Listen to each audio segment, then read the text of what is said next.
Hi అండి. Hello నమస్తే. ఎప్పుడు తినే చారు కాకుండా ఈ వింటర్లో ఇలా తమలపాకు చారు పెట్టుకొని తినండి. కొంచెం ఘాటుగా, వగరుగా, డిఫరెంట్ టేస్ట్గా ఉంటుంది. ముందుగా 4 తమలపాకులు తీసుకుని ఇలా చిన్న చిన్న ముక్కలుగా చేసుకుని ఒక మిక్సీ జార్లో వేసుకోండి. తర్వాత ఒక టమాటాని ఇలా చిన్న చిన్న ముక్కలుగా కోసుకొని ఇవి కూడా మిక్సీలో వేసుకుని మిక్సీ పట్టుకోండి. ఇలా మెత్తగా నలగనివ్వండి. తర్వాత ఒక బౌల్లోకి వాటర్ తీసుకుని అందులో మిక్సీ పట్టుకున్న తమలపాకు, టమాటా పేస్ట్ అందులో వేయండి. తర్వాత 1 టీ స్పూన్ పసుపు, 1 టీ స్పూన్ మిరియాల పొడి. మీ దగ్గర సెపరేట్గా మిరియాల పొడి లేకపోతే తమలపాకు, టమాటాలలో 7-8 మిరియాలు వేసి వాటితోనే మిక్సీ పట్టుకోండి. తర్వాత రుచికి సరిపడా సాల్ట్ వేసుకుని గ్యాస్ ఆన్ చేసి గ్యాస్ మీద పెట్టి 10-15 మినిట్స్ మరగనివ్వండి. అలా మరిగాక ఆ చారుకి తాలింపు పెడదాం.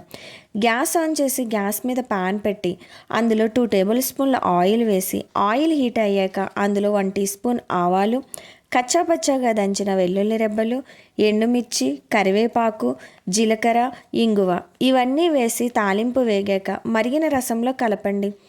అంతే, వేడి వేడి తమలపాకు చారు రెడీ. నా వీడియో మీకు నచ్చినట్లయితే నా ఛానల్ని లైక్ చేసి, షేర్ చేసి, సబ్స్క్రైబ్ చేయండి. Thank you. బాయ్.